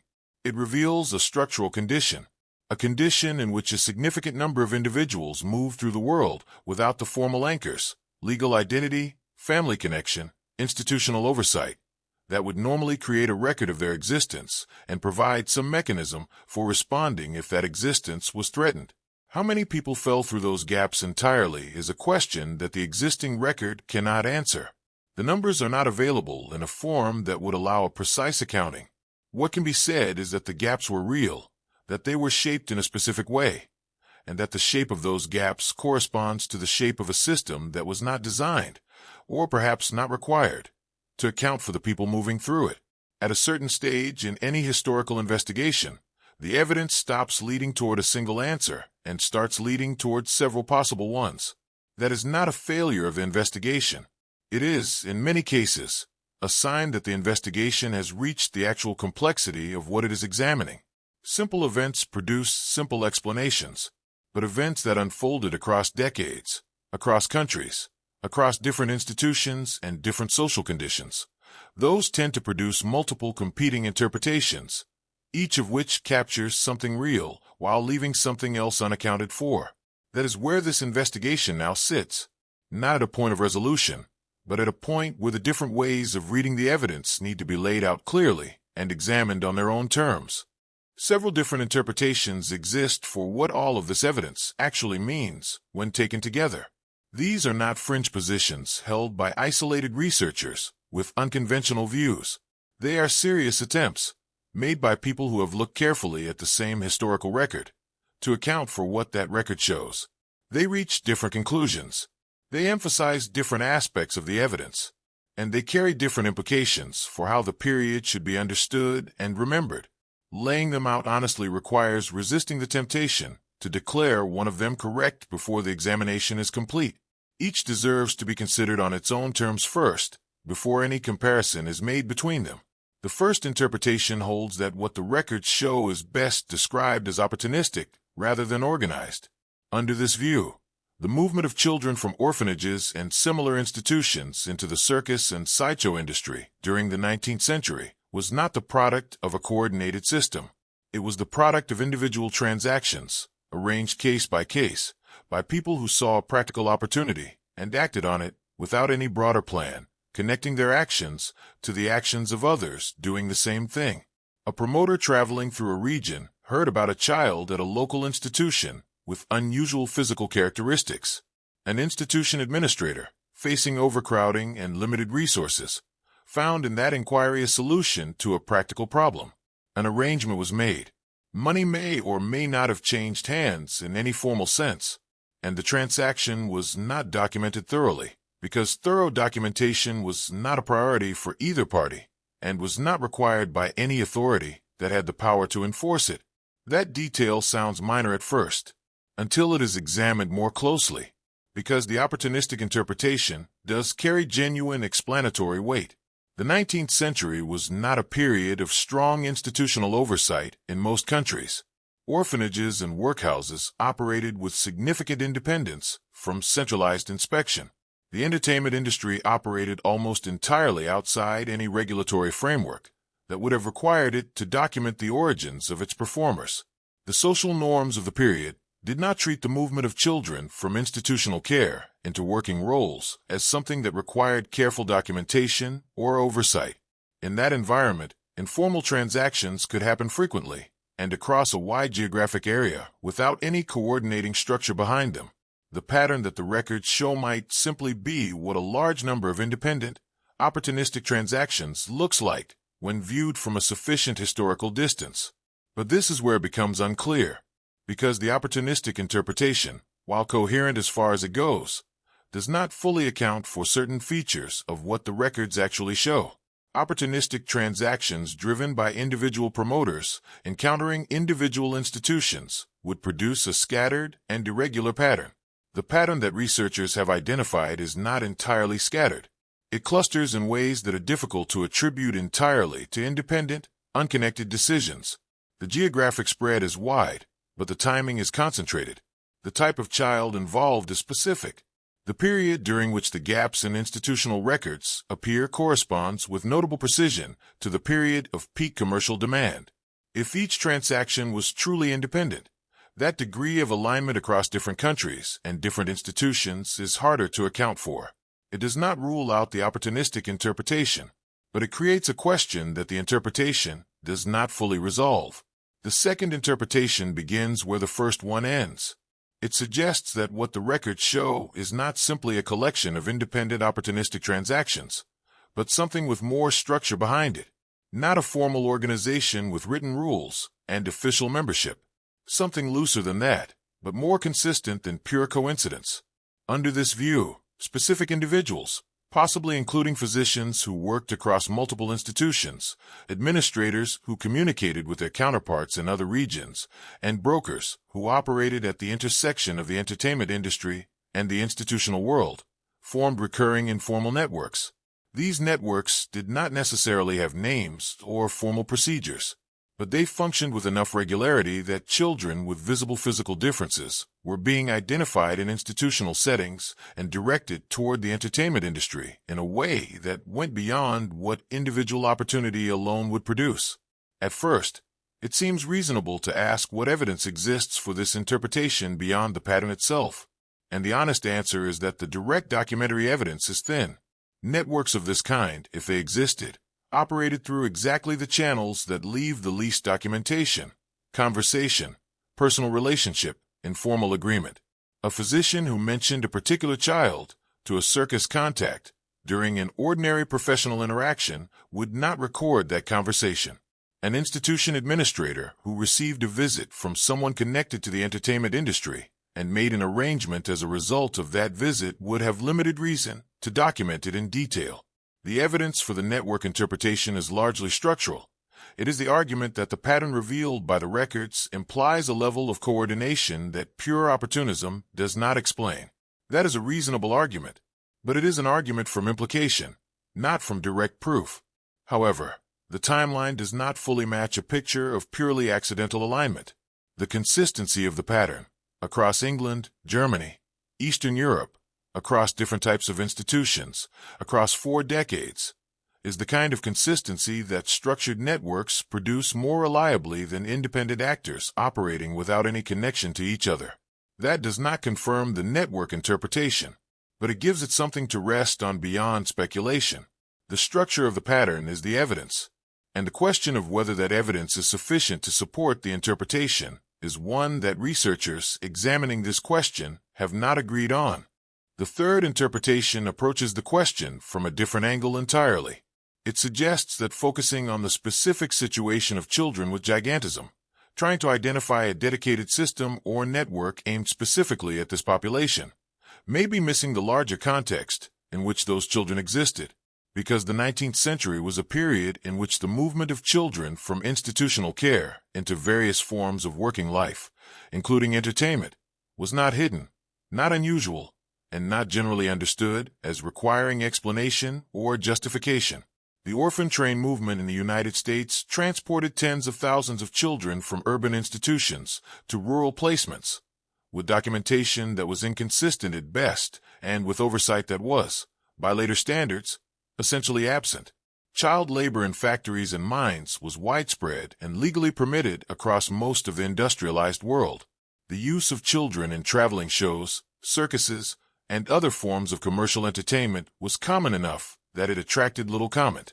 And this is where the explanation becomes difficult, because if the broader system of child labor and institutional placement was as permissive and as poorly regulated as the historical record shows it to have been, then the movement of children with unusual physical characteristics into the entertainment industry may not have required any special network or any specific coordination. It may simply have been part of the same general pattern. Children without families, without legal advocates, without anyone responsible for tracking their welfare, being directed into whatever working role was available to them.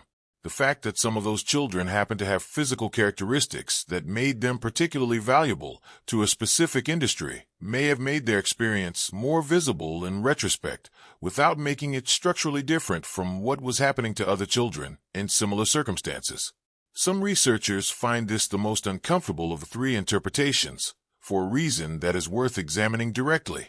The opportunistic interpretation and the network interpretation both suggest that what happened to these children was, in some sense, exceptional, a specific practice, whether informal or organized, that distinguished their situation from the general norm. The systemic interpretation suggests the opposite. It suggests that their situation was not exceptional at all, that it was normal, that it was what happened to children who lacked protection in a period when protection for such children was not reliably provided by anyone. That framing does not make what happened less troubling. It may make it more troubling in a different way, because a system that produced this outcome as a normal byproduct is a different kind of problem than a specific practice that could, in principle, be identified and named. That detail sounds minor at first, until it is examined more closely, because the systemic interpretation carries an implication that the other 2 do not. If what happened to these children was simply part of a broader pattern of institutional indifference toward vulnerable children, then the question of accountability becomes much harder to direct at any specific individual or practice. Institutional indifference does not have a named perpetrator. It has conditions, and conditions are harder to assign responsibility to than decisions. That difficulty is part of why some researchers resist the systemic interpretation even when they find its historical grounding persuasive. It resolves the question of cause, while making the question of responsibility harder rather than easier. None of these 3 interpretations fully explains every gap in the record. That is not a minor qualification. It is a significant one. The opportunistic interpretation does not fully account for the consistency of the pattern across different countries and decades. The network interpretation does not produce the direct documentary evidence that would confirm it. The systemic interpretation does not explain why the gaps in institutional records cluster specifically around children with physical distinctions, rather than being distributed more evenly across the general population of institutionalized children. Each interpretation captures something. None of them captures everything. And the gaps that each one leaves are not small or peripheral gaps. They are gaps at the center of the question. Some researchers who have examined this evidence at length argue that the three interpretations are not actually in competition with each other in the way they might first appear to be. They argue that looking for a single explanation that accounts for everything may be the wrong approach to a situation that genuinely varied by location, by institution, and by decade. What happened in a particular English workhouse in the 1870s may have been primarily opportunistic. What happened in a German institution in the 1880s may have involved something more structured. What happened in parts of Eastern Europe during the same general period may have been more accurately described as part of a broader pattern of institutional indifference than as either opportunism or organized coordination. The reality, under this view, was not uniform. It was a combination of all three patterns, operating in different proportions in different places at different times, producing an overall picture that no single interpretation can cleanly describe because no single interpretation was ever adequate to the full range of what was actually occurring. That framing does not resolve the question. It reframes it. Instead of asking which interpretation is correct, it asks where each interpretation applies and to what degree. That is a harder question to answer with the evidence that currently exists. But it may be a more honest one, because the historical record that this investigation has been examining is not a uniform record. It is a scattered, incomplete, and geographically dispersed collection of fragments, each of which reflects local conditions that were not identical to the conditions producing the fragments beside it. Expecting a single explanation to account for all of those fragments may be expecting more coherence from the past than the past actually contained. What remains, after all three interpretations have been examined, is not a clear answer. It is a clearer sense of the shape of the question. The evidence points toward something. It points toward it from multiple directions, through multiple interpretations, none of which arrives at a destination that fully satisfies the inquiry. And that is where the investigation continues to rest, not at a resolution, but at a more precisely defined uncertainty, which is, in many cases, as close as historical investigation gets. There is a particular kind of ending that historical investigations sometimes reach, not the ending where everything becomes clear, but the ending where the shape of what remains unclear becomes more defined. That is a different kind of resolution. It does not feel like an answer. It does not produce the satisfaction of a question fully closed. But it is not nothing either. Knowing precisely what is unknown is a different condition from simply not knowing. It means the investigation has done something. It has moved the boundary between the documented and the undocumented, even if it has not crossed it entirely. And that is where this investigation arrives, not at clarity, but at a more exact picture of where the clarity ends and the uncertainty begins. What remains at the end of this investigation is not a clean conclusion. It is a clearer accounting of what the evidence confirms, what it suggests, and what it leaves entirely unresolved. Those three categories are not equal in size. The confirmed portion is smaller than it might appear at first. The suggested portion is larger, but sits on ground that is not firm enough to support definitive claims. And the unresolved portion, the part that the evidence raises without answering, is larger still. That distribution is uncomfortable. It is also honest. And honesty about what the evidence does and does not support is the only responsible position available at the end of an investigation like this one. What can be stated with reasonable confidence is this. Children with gigantism and other growth-related conditions were present in orphanages and similar institutions during the late 19th and early 20th centuries. That is not a speculative claim. It is documented in institutional records that have survived from that period. Imperfect as those records are, these children existed. They were admitted into care. Their physical conditions were noted in intake documentation in multiple countries and across multiple decades. Their presence in these institutions is part of the historical record in a way that does not require interpretation to establish. It can also be stated with reasonable confidence that the circus and sideshow industry was actively and continuously recruiting giant performers during exactly the same period. That too is documented.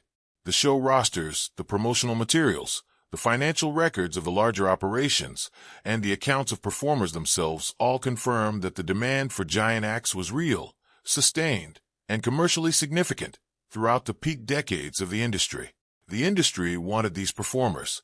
It invested in finding them, promoting them, and building commercial products around them. That is not a matter of interpretation.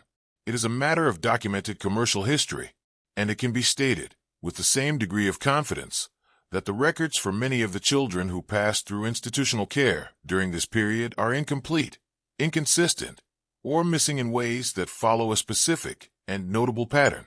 Not randomly missing. Not missing in the way that records are generally lost to time and poor storage conditions. Missing in ways that cluster around specific types of children, children with physical distinctions, and that correspond in their timing to the period of peak commercial demand from an industry that sought exactly those children. That pattern is part of the record. It has been identified by researchers examining these documents. It is there, but this is where it becomes unclear, because those three established facts, the presence of these children in institutions, the demand of the industry, and the pattern of missing records, do not by themselves confirm what happened between them. They establish that the pieces were in proximity to each other. They do not establish, with documentary certainty, the nature of the connection between those pieces. That connection is what remains unknown, and it is not a small or peripheral unknown. It is the central question that the entire investigation has been building toward, and the evidence, as it currently exists, does not answer it cleanly. What is not known is how deliberate any of this was. That question sits at the heart of what the investigation cannot resolve. The gaps in documentation are real, but gaps in documentation can mean more than one thing. They can represent negligence, the ordinary failure of poorly resourced institutions to maintain records that no one was requiring them to keep carefully. They can represent the kind of administrative carelessness that was standard practice in many institutional settings during this period, applied without any particular intent to a population that happened to include children with unusual physical characteristics. That explanation is available, and it is not implausible. Negligence is common. It does not require a motive beyond indifference and inadequate systems. But the gaps can also represent something else. They can represent concealment, the deliberate absence of documentation around transactions that the people making them understood, at some level, not to bear close examination. The difference between negligence and concealment is not always visible in the records themselves, because both produce the same result, an absence where documentation should exist. What distinguishes them is intent, and intent is exactly the kind of thing that incomplete records cannot confirm. That is the problem. The evidence is consistent with both explanations, and it does not provide a reliable way to determine which explanation applies, or in what proportion each contributed to what the records now show. That detail sounds minor at first, until it is examined more closely, because the question of whether the gaps reflect negligence or concealment is not merely an academic distinction. It has direct implications for how the period should be understood and what it implies about the people who were operating within it. Negligence implies a system that failed badly and with consequences for vulnerable people, but failed without deliberate intent to cause harm or hide it. Concealment implies something different. It implies awareness. It implies that at least some of the people involved understood that what was happening was not something they wanted documented. Those are not the same thing, morally or historically, and the inability to distinguish between them is one of the most significant limitations that this investigation has not been able to overcome. The question of what happened to individual administrators, whether quiet arrangements were made on a case-by-case basis, or whether something more structured was operating behind the visible record, is similarly unresolved. The network interpretation, which was examined earlier, suggests that informal connections between institutional staff, medical professionals, and entertainment industry contacts may have created a more organized channel than pure opportunism would explain. But the evidence for that interpretation remains structural rather than direct. No named network has been identified. No correspondence confirming the existence of a coordinated system has been found. What exists is a pattern that the network interpretation fits. But patterns can be fitted by more than one explanation, and fitting a pattern is not the same as confirming the explanation. At first, it seems like the question of individual performers, those whose origins were never documented, whose later lives are unclear, might be separable from the larger institutional question. But there's a problem with that separation, because the performers whose origins are undocumented are not a peripheral part of the story. They are among its central figures. They are the people whose lives the investigation is ultimately about. And for a significant number of them, what happened after their performing careers ended is simply not known. Not approximately known. Not known with some gaps. Not known in a way that allows even a general account of their later years. The trail ends. And what lies beyond that ending, whether it was quiet and ordinary or something else, is a question that the existing record does not answer. And this is where the explanation becomes difficult, because the absence of documentation about these individuals is not a neutral fact. It is a fact with a context. The context is that these individuals, in many cases, lack the formal legal identity. The birth records, the family connections, the institutional relationships that would normally ensure some trace of a person's life and death makes it into the historical record. They were undocumented in a functional sense before they were ever performers, and they remained undocumented in that same functional sense throughout their performing years and beyond. That continuity of invisibility is not accidental. It is the direct result of the conditions under which many of them entered the world of performing. And those conditions are themselves part of what the investigation has been examining. What this story raises, more than any specific claim about specific events, is a question about institutional knowledge and institutional accountability during this period. The records that exist from the orphanages, workhouses, and other institutions of the late 19th century were created and maintained by the people who were running those institutions. They recorded what those people chose to record. They omitted what those people chose not to record, or what they simply did not consider worth recording. And when a researcher examines those records today, they are not looking at a neutral account of what happened. They are looking at the version of events that the institutions themselves produced. That is always true of institutional records, but it is especially significant in a case where the question being asked is whether the institutions themselves were involved in something that would not appear favorably in their own documentation. However, the timeline does not fully match a picture in which the records, even with all their limitations, are simply the best available account of a complicated period. The specific character of what is missing, the clustering of gaps around particular types of children, the correspondence of those gaps with periods of peak commercial demand, the absence of death records and discharge records for individuals who should have generated them, suggests that the record is not simply incomplete in the ordinary sense. It is incomplete in a patterned way, and patterned incompleteness is a different condition from random loss. It raises the question of whether the pattern was produced by something other than chance. That question, like many of the questions this investigation has raised, does not have a confirmed answer, but it does not go away simply because the answer is not available. Some researchers who have spent significant time with these records argue that the most important thing the investigation produces is not any specific finding about what happened, but a recognition of how much institutional history from this period remains unexamined. The records that have been reviewed represent a fraction of what exists. Archives in multiple countries hold institutional documentation from this period that has not been systematically studied. Regional records, local workhouse files, small institution logs that never attracted the attention of larger research efforts. These are still out there, in varying states of preservation, waiting for the kind of examination that might produce more specific answers than the current state of the evidence allows. That is not a comfortable position for an investigation to end in, but it is an honest one. The children at the center of this story have no remaining voice. That is stated plainly here, because it is the plainest and most significant fact that the investigation arrives at. The individuals whose names appear in intake logs without corresponding discharge records, whose stage names appear in show rosters without background information, whose performing careers ended in silence. None of them can speak to what their lives were. None of them can confirm or deny any of the interpretations that researchers have proposed. None of them left behind, in most cases, even the minimum documentation that would allow a later investigator to reconstruct a basic account of who they were and what happened to them. They passed through a period that was not designed to track them, and they left behind the traces that such a period produces, which is to say, very few. Whether the missing records are missing because of negligence or concealment, whether the pattern reflects opportunism or organization, or simply the broader indifference of an era toward its most vulnerable people, those questions remain open.